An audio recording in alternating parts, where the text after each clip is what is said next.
If you can chat in the chat box, if you can, please join me in welcoming our facilitator for today, Mr. Ayo Muritala.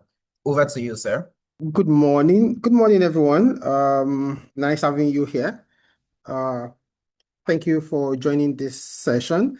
I know that the what people will wonder is, okay, what does this mean? KPI is dead. Oh, okay, he's been buried. The obituary.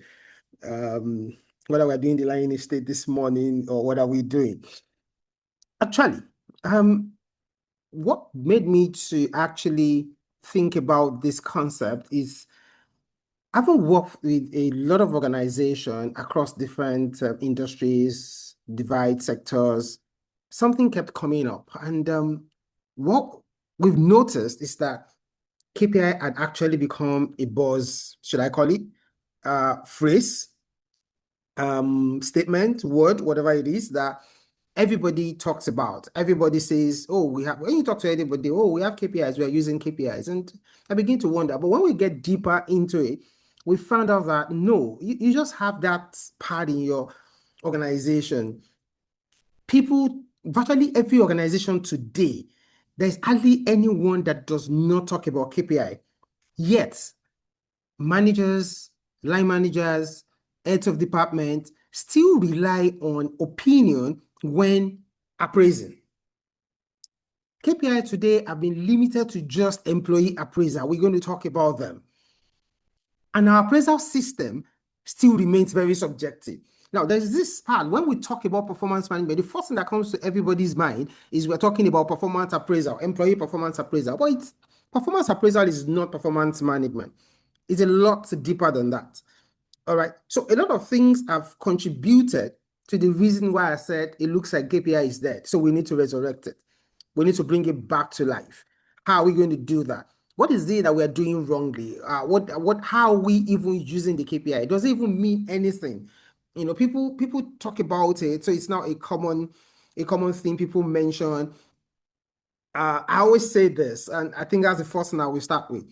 Now, if in your organization you claim you have KPIs, and let's pick appraisal alone for instance for now, and you claim you have KPIs, and at the end of the year or mid-year, when you want to appraise, you still subject people, those KPIs, you still make them pass through subjective rating of you, ranking it 1 to 5, how you feel, then what you have is not KPI. Now, let me repeat myself.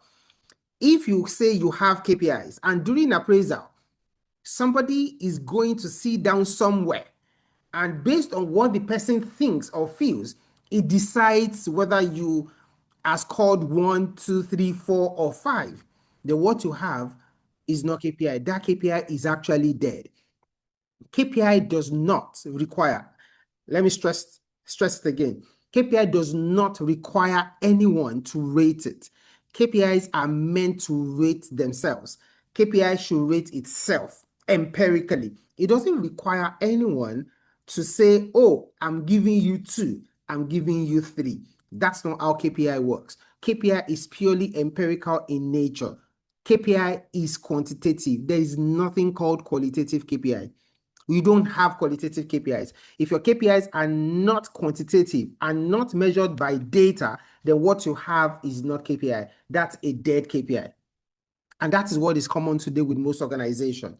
It's easy to say we have KPIs because you have a column in your appraisal document that you call KPI. It does not mean what is inside is actually a KPI. And that we must, let me ask this. Let's quickly take a poll. Let me test what we think.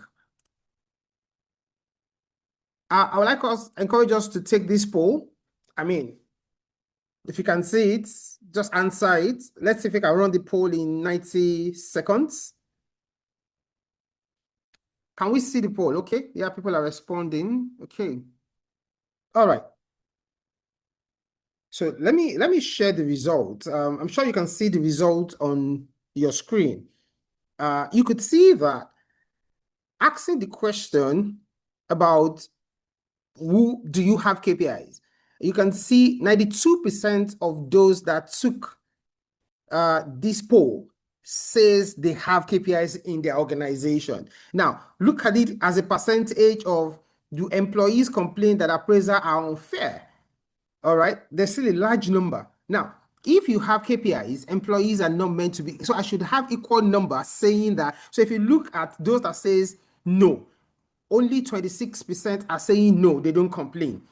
But then the larger number are saying that they're not even sure. And some are saying that, yes, they complain that appraisal system is still unfair. There's something is wrong with our KPI system. And then do you think managers still rely on personal opinions during appraisal? You can see the whopping number, about 59% of those that took the poll says, yes, managers still rely on it. Now, these are reality. These are the realities that we have when it comes to the use of KPIs in organization to track performance. Now, there are so many tools people use today to track performance, but then KPI is one of the tools that most people use these days. And this is the issue that we've been seeing. And it's still one of the best tools. I've been working with a lot of tools when it comes to performance management. KPI remains one of the best tools that can be used because of its empirical nature, that is data-driven. Because it's data-driven, it's easy to see the way things are without guessing what it is. So who killed KPI? Who? HR, managers, employees, consultants, executives? Yes, all of them. All right, all of them combined together murdered KPI. That's the honest truth. You can see it exists in every organization. So why are they not delivering results? So let's investigate. Let's investigate the murder of KPI. Who killed KPI? All of us are involved in killing it. A lot of consultants today, let me start from those of us that are consultants, that even knows nothing about KPIs, want to help organizations to set KPIs. You want to help them to set it. So we do one size fits all. We go to do KPIs and we send to organizations. Now, these are the part of the problem. You get a consultant to come and help you with your performance management system. The consultant sits down in the comfort of his office and then decides the KPI that you should use to appraise your business or to appraise your employees without even validating with the employees. That is most common. So it's dumped on you, so you don't even understand it. And you see a lot of documents where KPIs are not even linked to objectives. It's part of the process of strangulating KPIs. KPIs cannot exist in isolation. They must be measuring an objective. So you see people create a kind of a system where you have your strategic objectives, and then you have initiatives, and what you begin to measure are the initiatives, and nobody measures the objective. Or in the appraisal, they will write your job objective down, and then there's another line where they now write KPI. So it now becomes difficult. Those that know, we know what I'm saying. To say, okay, this KPI, which of this job objective is it measuring? That's part of the strangulation. That's part of what kills the KPI. So your KPI can be beautiful, but you don't even know what it measures. The HR are also involved. Capacity is not built. Then when we are doing a performance management project, I see many times companies will come and say that, organizations will say that, no, we just want to train HR people on performance management. So HR people wants to hone it and then dictate for other departments what KPIs they should use. That's part of the killing process. You are killing it that way. Everybody within an organization is one of the competency every employee should have. They need to understand it. They need to be trained. An employee should be able to look at his or her job description and know the KPI to use to measure it. If you send a new mandate to an employee, they need to be able to develop that KPI themselves. So HR people are so much involved in killing KPIs. That's the truth. I'm an HR professional, so I know. All right. And we write so much of descriptive analysis of it. Managers are involved. The managers, when they are called to say, come and be part of this performance management process, you say, no, you are having your own delivery, you are disturbing me, I have things to do. So managers don't take ownership of it. They don't want to be held accountable on this KPI thing, so they contribute to it. Executives are corporate as well in this. Because when there's no top level management buy-in, that process is dead on arrival. The C-suite people feels it does not concern us. HR is your duty, just do it. So when you say you want to do training, even the C-suite level does not want to sit in the same class with other managers. So we create these things, whereas these things are important. And part of the challenges you then begin to see at the end of the appraisal period, Then the top management then say, no, I don't want this result. Go and force it into this. The employees have performed, but the business has not performed. That's one thing that is common. At the end of appraisal period, we see high-performing employee and then a low-performing organization because there is no connection. Those are the part of things that kills KPI. Then when you tell employees also contribute to it. They want to be measured by the simplest thing. They want to measure by what is comfortable for them to achieve. That's what they want to report on. And I see something that is also very common as part of the process of killing KPI. People do not decide what they will use to measure people from beginning of the year. Towards appraisal period, you then share forms with them and say, go and write what you achieved in the year. Who does that? So you think you will tell an employee to go and write what it achieved during the course of the year or the appraisal period, and he will not write the things that he is sure that he delivered on. It now becomes an argument. Those are the part of things. So every one of us has been involved in this model of killing KPI. So nobody is exonerated. Everybody is involved. Let me ask this question. You can drop the answer in your chat. Student A, 85%, student B, 62%, who performed better? Obviously, the score shows it. 85% does better. It would be nice for me to actually get anybody's response. If anybody's responding, I don't know. Okay, I can see some answers. Student A. Okay, now it would be nice to see our response. Anyone, just drop it in the chat box. Yes. Now, the interesting part about KPI, yes, it's obvious. Most of us are going to pick student A, but let's look at this context.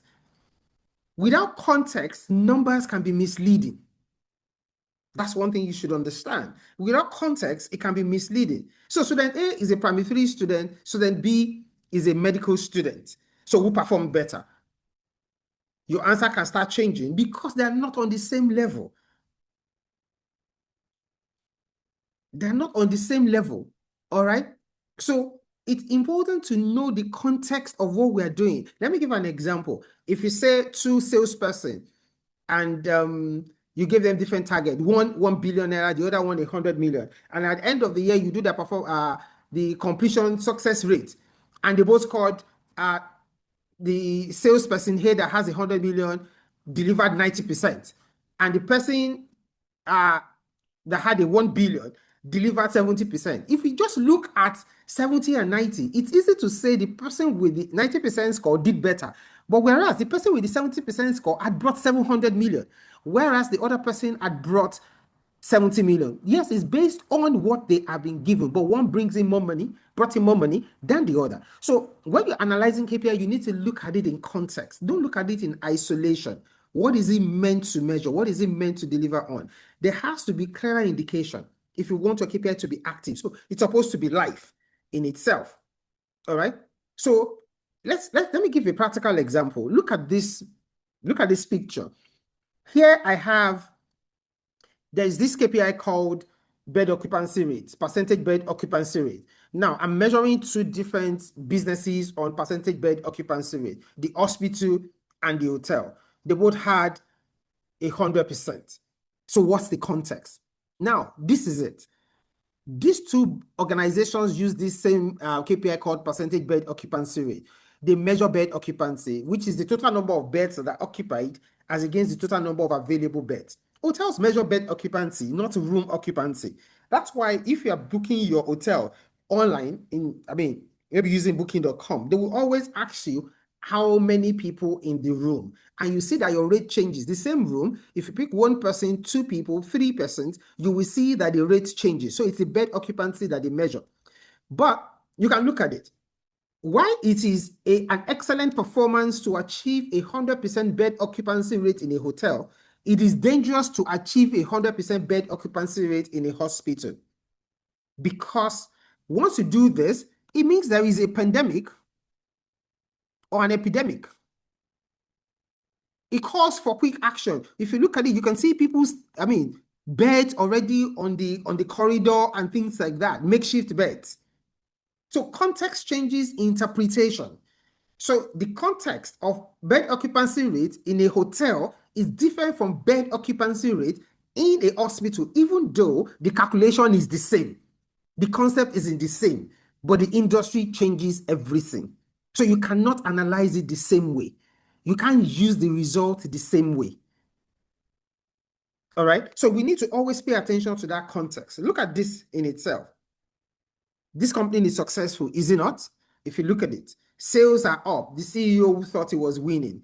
All right. Revenue went up by 25%, market share by 10%, new customer by 18%. Product demand is rising. Things are moving up. But come to think about it. Now, if what you measure determines what you see, if your focus is just on this, there's something that tells you that you're doing exceptionally well. But then, if you look at your cash flow has dropped by 40%, debtors plus 65%. Collection period is so high, 180 days before anybody pays you. All right. Working capital crisis, back loan default, you're unable to pay. Cash died. Revenue grew, but cash died. That's a fundamental problem. So when you are using KPI, what I'm trying to draw with this, when you're setting KPIs, you need to look at the bigger context, not just as it is. You must set KPIs as it should be. What should we be looking at? You don't set KPIs as to measure what people feel comfortable with. It is what should be done, not what is being done. Let me take it again. KPIs are set to determine what should be, not what it is. If you're setting this as what it is, you have the tendency to be seeing high performance. People will be performing well. Everything is performing well. But is that how it should be? All right. When you are analyzing data, when people talk about data analytics, I always say something. You analyze the data that you collected. The process of even collecting data starts from setting the right KPIs, because it's the KPI that will give back to data. Data gives KPI life. All right. So you need to set the right KPIs to be able to collect the right data before you can even do any analysis. It's part of what has to be done. So now let me ask us this question.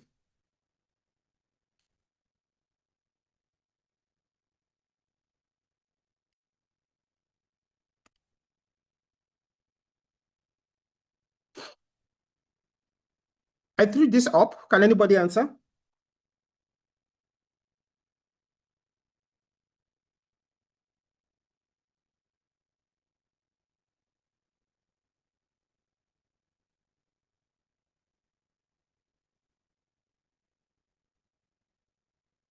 Okay. It's interesting. I'm loving my answer.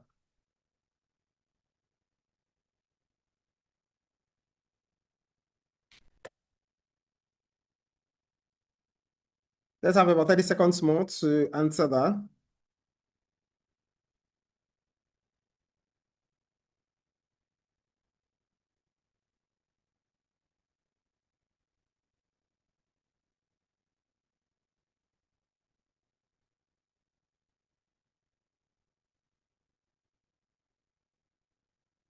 All right. Let's see what we have. 63 people have responded. That's a 60% participation. Can we get some more people to answer? And then, okay, this is quite straightforward. Don't let me waste our time. Let me show our result. Now, it's quite glaring that, of course, you're not supposed to ignore any one of them. All right. Some people said altitude, speed. Now, one thing we need to take note of is this.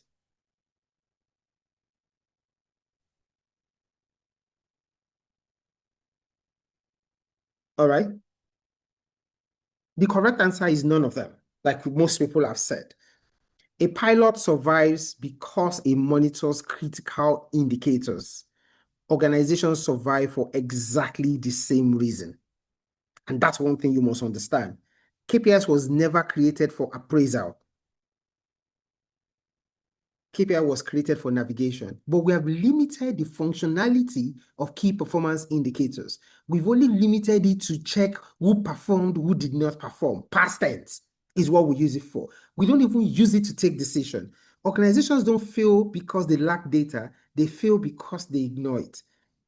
All right. That's what happens today. Most of us have our data in silo. Let me give an example, a practical example. How many of us have driven a car with a faulty 4 gauge before? I'm sure quite a number of us have done this. How was your experience driving a car that has a faulty fuel gauge? There is the probability and the tendency to panic most of the time. You will do panic buying. When you're meant to save your money, you easily jump to go and buy fuel. Now, if you can't relate, think about it. Driving out in the morning on a journey, perhaps you're traveling, and you have a brand new car. Let me use a 2025 G-Wagon, for example. And then in your journey, just 15 minutes into your drive, or say 30 minutes into your drive, perhaps you're going from Lagos to Ibadan, or you're going from Abuja to Port Harcourt. I mean, a long journey. And then you look at your dashboard. The dashboard suddenly has gone blank. Yes, we look at the road when we drive, but suddenly your dashboard has gone blank. Every time I ask this question and ask people what they will do, of course, a typical Nigerian, the first thing you will do is you're going to practically eat your dashboard, that the dashboard should pick up and respond, right? But then 90% of people will panic. They will find a safe place to park, put the car off, put it on again, and probably call the mechanic to come and look at it. Few people may decide to drive and get to their journey for as long as the car is not stopping, maybe to the office or wherever they are going. All right, so very few people. And I've had in classes where women will say, I will just call my husband. Everybody's going to do what pleases, but something is common with everybody. The person that stopped, the person that called the mechanic after stopping, the person that got to his destination is not going to drive the car back without fixing it. One thing is certain, everybody wants to get it fixed before they continue driving. Even those that have risked driving it for long still want to get it fixed because they don't want to continue like that. So the question is, does the dashboard determine the performance of a car? The answer is no. The dashboard does not determine the performance of the car, but the dashboard interprets and shows the performance of the car. That's what the dashboard does. It shows you how the car is performing. So even if the dashboard is off, it doesn't mean the car will stop. No, the car will not necessarily stop because your dashboard has gone blank. But you are not seeing how your car is performing. You are not seeing the fuel level. You are not seeing the temperature level, the oil level. Nothing is visible to you anymore. You are taking chances. So for once, because it's a risk, the engine of the car can knock. It could get damaged. Many things can happen. So just for a moment, think about it. Imagine the car to be your organization. How then do we drive our organization without data? How then do we continue to drive it without data if you can't drive your car without data? So when we talk about key performance indicator, three concepts we must always understand. There is what we call it starts from indicators. Then you have performance indicators. And then you have the key performance indicators. These three are connected. Today we talk about just the KPIs. No. Yes, the KPIs, it means that, so the choice of the word key, it means that the key ones, if you look at the dashboard of a car, for instance, which all of us are practically used to one way or the other, you will notice that the dashboard of the car have those that we call indicators, the performance indicators, and key performance indicators. Indicators, for example, are like your turn signal is an indicator, maybe indicating that I am turning to my right or to my left. All right, that's an indicator. It doesn't show panic immediately if it's not working. You don't get scared immediately. All right. This, for instance, the RPM, the rev of the car, is a performance indicator. It shows you the revolution per minute of the car is a performance indicator. But then some of these performance indicators, if you're, in the dashboard, this is the speedometer, this is the rev, the RPM. If your RPM signal is faulty, I am sure none of us will hurry to the mechanic to fix it. Even your speedometer, if it's not working, you may not. It's a performance indicator, yes. But those ones that you call the key performance indicator, if anything is wrong, you want to fix it immediately. All right. So we must recognize the whole of all these things in business as well. Which ones are the indicators? We must document them. Yes, we must have them. Which one are the performance indicators? Which ones are the key performance indicators? Now, not differentiating between key performance indicators and performance indicators is the reason why when you look at people's KPI appraisal, an employee is having 24 KPIs, what you call KPIs. The truth of the matter is those 24, not all of them are KPIs. A lot of them are just performance indicators. If you focus so much on key performance indicators, the performance indicators and indicators will take care of themselves. So the same attention you pay to your car, that all these signals, all this data allows you to take decision, know the health of your car. Please start applying the same thing to the organization. It is important to begin to drive the business with data, setting the right KPIs and collecting data. When we say we have KPIs, everybody says this, oh, so we have KPIs. I have hardly met anyone in recent time that does not tell me they have KPIs in their organization. But KPIs are not your Excel sheet. Because you have an Excel sheet or a Word document for appraisal that you wrote KPI on, that doesn't mean you have KPIs. Your KPIs are not your appraisal forms. Your KPIs are not the annual ritual that you do. No. All right? The reality, most organizations just have targets, few have KPIs, even fewer actually use them. KPIs are meant to drive decision, not just decorate reports. What decision are you taking with the data that is provided? What decision are you taking? So it's not just about we have KPIs. Is it helping you to take decision? Is it guiding the steps that you take as an organization? The primary essence of performance management and the use of KPI is primarily for improvement. You see, the moment that reason is lost, that system is dead on arrival. It's not for just bonuses, for promotion. No, it's for decision making. It's to drive improvement. And the only way you can drive improvement is to make sure your performance system is data driven. And that's what KPI gives you. It allows you to drive the performance system with data. And then you'll be able to take decision on what is meant to be done. All right. So why KPI dies? No clear strategy. Now, most organizations do not have a clear strategy of where they want to be or what they want to achieve. The main strategy people sit down to have every year, especially businesses, private businesses, is just financial. You track the success of your organization by how much money you are making. We've shown it. It's part of the challenges businesses have, why they don't survive the test of time, why they die. One of the tools that has helped to correct that is the concept of the balance scorecard that we call the BSC, the balance scorecard, that looks at a couple of components: the financial, the customer, the internal process, the people, learning and growth. But the challenge is, even when people say they have balance scorecard, there's nothing balanced about their balance scorecard. They will say, we love to borrow tools and quickly use them, but we defeat the principle. The principle of the balance scorecard is based on these 4 perspectives. Don't come up with some other things and call it a balance scorecard. No. And the essence is that there is a balance. For every story you go and read about balance scorecard, they don't use a weighting system that we are common to in Nigeria. That at the end of the day, you say for your financial is 70%. Balance scorecard doesn't work that way. There's nothing balanced about it anymore. So that's balance scorecard webinar will come another time. We talk about it, how to use it and how to create it. But we are talking about it. You need to have a business strategy as an organization. That is very important and that's very critical. Most people do not have a clear strategy of where the organization is going to. No direction, no purpose.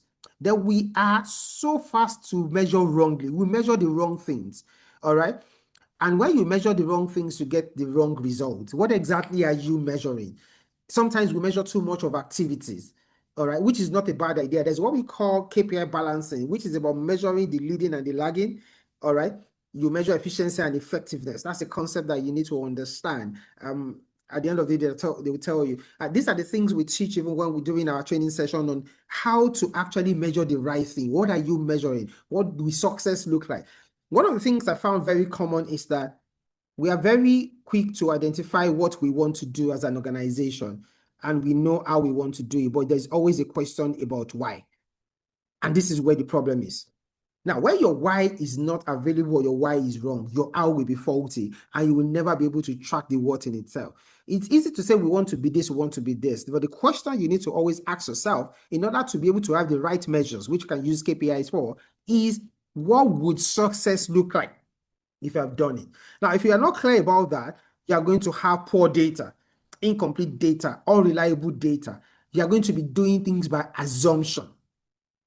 All right. I'll give an example. The last administration had something they use on school feeding initiative. And then the only thing we're saying is how many children are fed every day. Now, that's just one of the measures. What are the critical measures? Why are we? The question is, why do we want to feed school children? Now, if you don't identify the why, your how will be wrong, because the only thing you're then doing is you're just preparing the food and you're giving them the food. Now, we must have identified why, maybe to increase school attendance or to increase educational performance, because a well-fed child is likely to perform well. If we establish that, it's easier for us to now begin to check our measures. As educational performance, did it increase during this school feeding period? All right.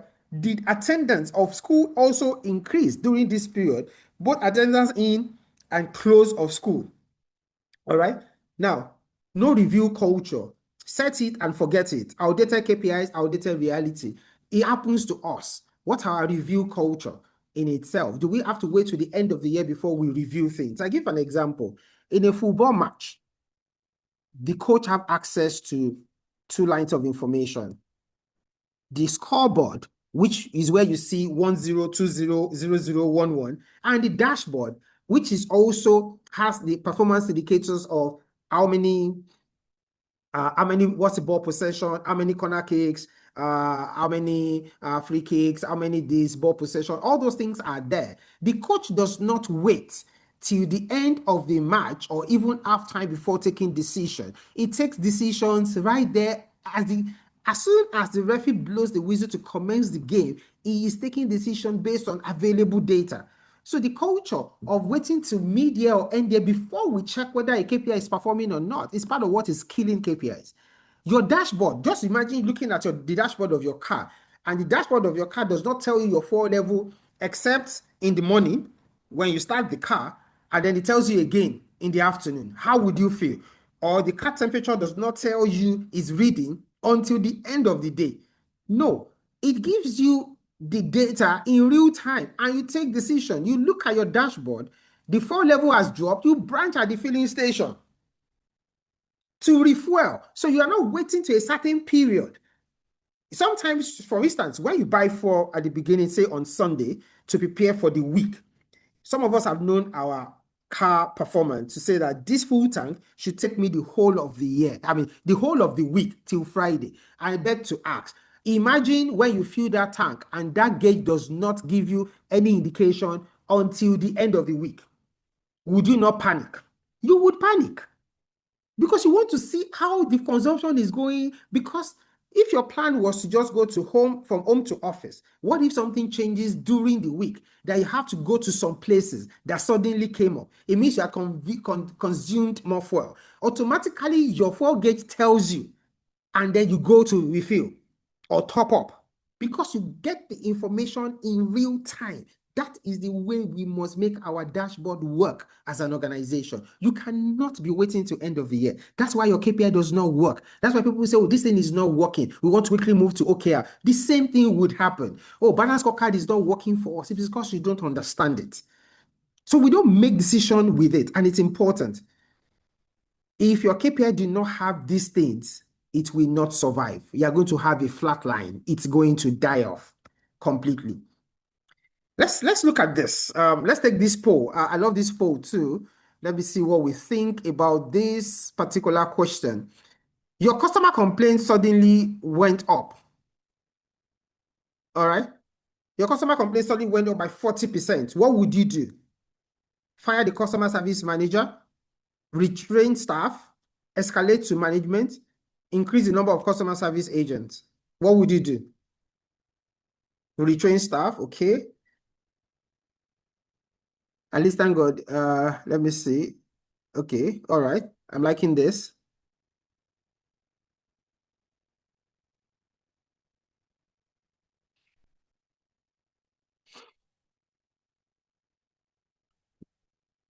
20 seconds more.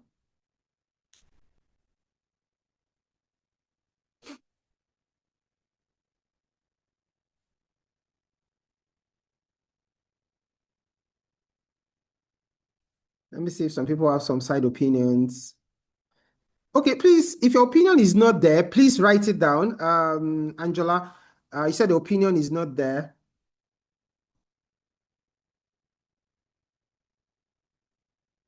Write what your opinion is. It would be nice to read what your opinion is.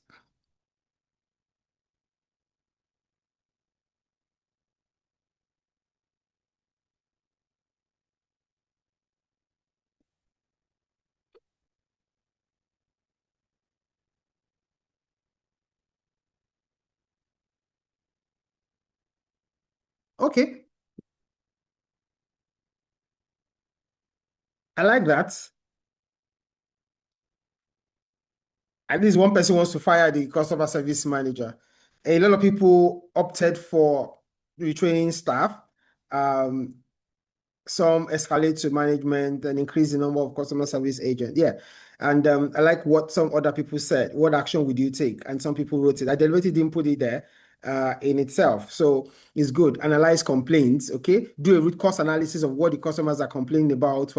Then the options are limited. I would have to see the pattern of the complaints. Fantastic. Good.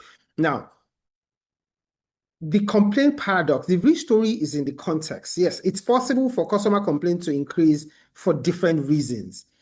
All right. Data tells you what, analysis tells you why. It could have been because your customer base grew by 300%. So the more you have customers, the likelihood that customer complaints will increase. So you cannot analyze the customer complaint just based on the previous number of customers that you have. Now, maybe you launch a new feedback channel that people can now complain on so many other channels. Perhaps people can only complain on your website before, but now people can complain through your Instagram page, or they can complain through any other channel that you have launched. That could make you have access to more complaints than ever before. And perhaps you launch new products a couple of months ago. The likelihood that the complaints will increase. So now what I'm saying here is that do not take the data just for taking sake. The reason is for improvement. Always ask the question why. Because what the concept we call it is understand the reason behind performance. Now, note, I did not say understand the reason behind bad performance. I said understand the reason behind performance. Whether it's a good performance or a bad performance, you must ask the question why.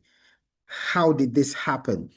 All right. That's the depth of performance management. You must be able to answer the questions and not just isolate it, because sometimes you could isolate it. Perhaps you've been having this level of complaint and suddenly it shot up and management is firing the business, the customer service manager. Our complaints had increased. What the hell are you doing? And you start firing without noticing that it's because our customer base has also increased. Our customer base has increased, so complaints would increase. If you had 10 customers and you're having 3 complaints, you cannot say that if you have 100 customers, you're going to have 3 complaints. Complaints would increase.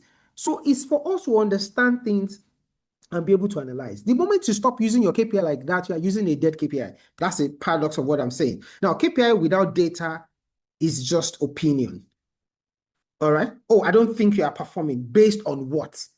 When a manager comes to so you've not been performing, things are not been going well, everybody's complaining about you. No, don't generalize things. Even in performance appraisal feedback, it's important to be very, very specific. You don't tell someone that you are always late. He's going to look at it like you are being vindictive, or you're just trying to attack him. But if you tell someone and say that, wait, last week, Monday, you came 1 hour late. All right. On Friday, you came 2 hours late. Today, you are 30 minutes late. That is a specific feedback that people can relate with because you are using the data on it. So if there are no data, it's only politics. That's why you see that people wait. I will get to doing appraisal time. So there is this what we call eye service that happens in organization because you fear the appraisal period. Because your appraiser is going to be, your performance is determined by your line manager. I tell anyone, when you use KPI, if you use true KPI and use it correctly, you don't need to get to the office in the morning and greet your supervisor if you don't want to greet your supervisor. Get to the office, get to your desk and get your job done. Your job will show whether you have done it or not. However, if they are doing behavioral, they can say you're a rude person anyways. They can, because behavioral is subjective. Behavioral part of our appraisal is not KPI driven, it's highly subjective, it's based on perception. But KPIs, the functional part of our appraisal system, for instance, cannot be subjected to how somebody feels, how somebody thinks. What you're going to be having is things like recency error, primacy error. Your performance, your appraisal is determined by the incident that happened closest to the performance appraisal period. That's the recency error. You may have been doing well from the beginning of the year. November, you don't do something wrong. That then forms the totality of your performance. That happens a lot of time because the appraisal system is highly subjective. We need to move to an objective system where people's work determines their performance, not how someone feels. All right? Once data disappears, yes, that's a statement. Politics enters. It's favoritism. You remember when we were in school, university days, we always have, I think these days they have more of CBT exams. When we're in school, there is the CBT part that you do, and there is the theory part. Then towards end of final year and things like that, most of our courses are theory. And now, because your theoretical part is not data driven, your lecturer determines your score. He can decide that you didn't use his statement the way he gave you, or you didn't use his own exact words, so it will mark you down. In that one, if you offend your lecturer, it's easy for that lecturer to victimize you, to not make you graduate. But if it's actually an objective-based assessment where the answer is A, B, C, D, or E, nobody can victimize anybody because it's empirical in nature. It's data-driven, it's clear, it's objective. So the objective one is objective. That's what it means. That means it's objective answers. The theory part is subjective. It's based on how the person feels. So we cannot bring subjectivity to appraisal. KPI is one of the things that helps you to reduce subjectivity to the highest level. Now, KPI does not need a rating system. I've said that from the beginning. It has a result. KPIs are driven by data. They rate themselves, not subjectively, not by opinion.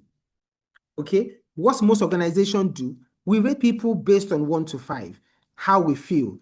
All right? When you do this, it's based on opinion, it's inconsistent, it's biased, it's not repeatable, it's not a KPI. That means what you have is not a KPI. If you have to subject it, if your rating 1 to 5 is how somebody feels, if it's like this, you determine who is average, who is excellent, who is performing, who is not performing, but how you feel, your mood, then your KPI is dead. All right? The KPI truth, KPI has one job, as you can see, to show the result. It shows the score. If you create an empirical analysis around your 1 to 5, rather than just comments, if, for instance, your 1 is, say, anything less than 50%, your 2 is between 50%, let's say it's 50% to, say, 80%, just saying, hypothetically, and here we say maybe to less than 80, then we say maybe 81 to 90, and then here 90 to 100, and this one will now say greater than 100%. Now, when you create an empirical nature around, if you still want to use 1 to 5, that's what we tell organization, make it empirical, not subjective analysis, as poor, below average. You can still have this meaning, but let it be empirically driven. So immediately I see somebody score 82.4%, I already know where the person is 3. And this goes to any manager, they will give the same score. But if you notice, try it in your organization. Tell somebody that this person scored this thing and this thing, and you don't send this empirical nature. People will determine by themselves whether it's 3 or 4 or 5. All right? So it's important. Your KPI must be data-driven. It's empirical, it measures, it does not get judged. You can't judge it, it measures because it's empirical. All right? What most organizations do differently, all right, what do they do differently? They create data system, all right, to cover everything that they can cover, like a car. As a business organization, the key performance thing. One metric never tells the whole story. It's a combination of them. All right. You need to look at your things very well. Have your scorecard and your dashboard readily available. The 3 questions every KPI must answer. What happened? Why did it happen? and what should happen next. Don't just look at these KPIs and say you have performed, you have not performed, and I'm putting your PIP. What makes you determine that the person should be on PIP? Or to say, oh, you are not entitled to bonus. So you may do that. I'm not saying it is wrong to do that, or you'll not be promoted. But if you don't ask the question, what happened? Now, even when you have done well, if you gave somebody 80% as a target and the person achieved 90%, don't just say excellent. Don't just shake hands. Don't just give bonuses. Ask the question, why did it happen? What made you to perform above the target that you were given, so that you can sustain it? So don't forget, it's always about understand the reasons behind performance. Whether good performance or bad performance, you need to understand why. So that if it's a good performance, you can repeat it. But what traditionally happens sometimes is you give somebody a target. Your target is 100 million, let's say a salesperson, and the person brings 150 million. The next you want to do is, we want to double that 150, that your next target is 300 million, without even understanding how the person was able to make the 150 million. We just do incremental target. We just keep increasing. Nobody does any analysis, all right? We only stop at question 1, what happened? Why it happened, we don't check. Was it due to external factor, decisions that we made at the management level, processes, people, systems? We don't ask these questions, and then the whole thing crumbles. All we want to look at is what happened. Let me give a quick case study of Southwest Airline. All right. It was something that they did that made them to, how would I put it? Focusing on data. It's one of the things that they did that made them to become one of the most profitable airlines in the world today, because they didn't just look at what happened. They wanted to reduce turnaround time from about 2 hours to 15 minutes, and they did it actually. All right, from a bankrupt airline to an airline that now is the 6th highest revenue generating airline in the world. What did they do? Every time when they gave the mandate that want to hit 15%, after a plane lands and takes off, they check the time. It's 45 minutes. That's what happened. Why did it happen? They go into the board, they go into analysis. What did we do wrong? We are not eating the 15 minutes. The question is why? Okay, so what should happen next? And they kept using this system. What should happen? Okay, what should happen? Let's remove pre-seating. Let people just get into the plane and find the available seats. And they found out that they did that, it reduced. But they didn't get to where they were going. They came again. What should we do next? Okay, let's start making people board from the front and the back of the plane in itself. Let's categorize the ticket. A and B, C and D. The C and D category should board from the back. A and B should board from the front. And that speed up the process. They kept doing this with their result, with the KPIs. And today, they redefined the turnaround time of the airline. They hit the target of 15 minutes from landing to takeoff. So you must be able to use your KPI successfully in itself. We talk about KPI maturity model. My team are going to talk about it. We can help you conduct a performance maturity model in your organization. It's free. And we're planning to do it for the first 20 organizations that would register when they share the barcode. For that, we want to share, we conduct a free performance maturity model, know where you are as an organization in itself. That's the full performance maturity. This is KPI maturity model. Level 1 KPI, you have no KPI at all. Level 2, you use KPI just for appraisal. Level 3, you can start using it for monitoring consistently, not just for appraisal at the end of the year. Level 4, for decision making. Level 5, for predictive analysis, prediction, what can happen in the future. All right. For most organizations, this is where we are. We stop at level 2. Only few are level 3. All right. Very, very minimal are even on level 4. Level 5 is actually very scarce in most organizations. To predict the future of outcomes, most organizations don't have it. So how do we revive KPI? Good KPIs don't happen. You build them. All right. A healthy KPI system drives a healthy organization. Connect your KPI to strategy directly. Let the KPI to measure your strategy and your strategic objectives. Measure the right things. Improve data quality. Review consistently. Use it to make decisions and reward objectively. By that, life can come back into the KPI that we're using at an organization. The final review. KPI is not dead. KPI is alive, actually. What died is leadership discipline. Taking ownership of this KPI from the top is part of what has died. All right. Data culture. How do we collect data? How do we write our KPIs to be able to generate the real data for us? Not just by writing qualitative KPIs. All right. Do we have performance conversation? And do we take this decision making to a die? These are the things that have died that has actually killed the functionality of KPI. Okay. So the question I like to ask you is a rhetorical question. When was the last time a KPI changed a major decision in your organization? If you cannot answer that question, you do not have a performance management system. You have a performance, yes, you do not have a performance management system.